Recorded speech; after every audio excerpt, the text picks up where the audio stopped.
रखना चाहिए।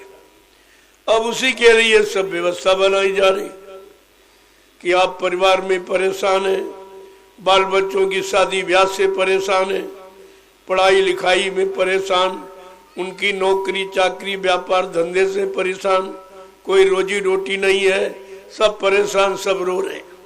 तो ऐसे स्थिति में भजन कौन करेगा? तो पहले आपकी स्थिति ठीक कर दीजिए।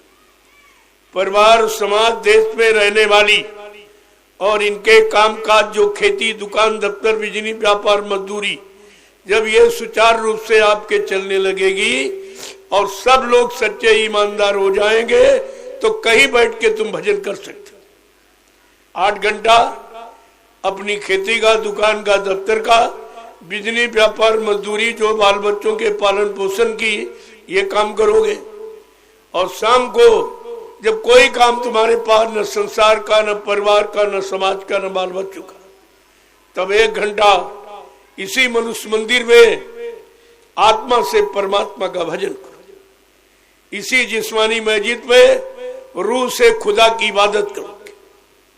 देखिए मोटी बात है और इसमें कोई खर्चा नहीं।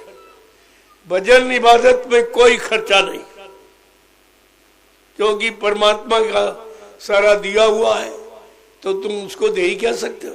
जिसने तुमको दिया है तुम उसको जो अगर दोगे तो उसका उसी को वापिस कर रहे हो, दे क्या सकते हो? इसलिए भजन में आपका कोई खर्च नहीं, एक नए पैसे की जरूरत। बना बनाए मंदिर आपको परमात्मा ने दे दिया और अपनी मूर्ति जीवात्मा इसी में बैठाल दी।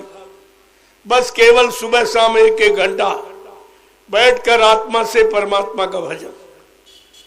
परमात्मा का भजन आत्मा से होता है। आत्मा परमात्मा के पास जाएगी, शरीर तो यहीं जला दिया जाएगा या गड्ढा खोद के गाड़ दिया जाएगा, ये नहीं जाएगा। ये शरीर से इंद्रियों से जो पूजा करते हो तो शरीर भी रह जाएगा, पूजा भी यही रह जाएगी। उसका कोई लाभ यहाँ नहीं है। लाभ केवल शरीर संबंधी, आत्मा संबंधी कोई लाभ नहीं। इसलिए महापुरुषों ने पहले ही बता दिया कि शरीर इंद्रियों से पूजा पाठ तीर्थ व्रत दान हवन जप यज्ञ गंगा स्नान जो भी आप करोगे उसका लाभ शरीर को मिलेगा, और आत्मा से करोगे तो आत्मा को लाभ मिलेगा। बिल्कुल सीधा रास्ता, जिससे करोगे उसको लाभ मिलेगा। अब पूजा पाठ तीर्थ व्रत का लाभ क्या है? शरीर से आपने किया, इंद्रियों से किया और उसी का लाभ मिल गया कि मान सम्मान सामान। लेकिन भगवान नहीं मिलेगा, भगवान इससे नहीं मिलेगा। क्यों? ये शरीर भगवान के पास नहीं जा सकता। ये पंचभौतिक शरीर काल माया का है और काल माया के देश में ये समाप्त हो जाएगा, ये नहीं जाएगा। तो कहा कि पूजा पाठ तीर्थ व्रत दान हवन जप यज्ञ गंगा स्नान करोगे तो क्या मिलेगा? मान मिलेगा, सामान मिलेगा और सम्मान मिलेगा। और आत्मा से भजन करोगे तो भगवान मिलेगा। ये भगवान मिलने वाला वो सामान मिलेगा।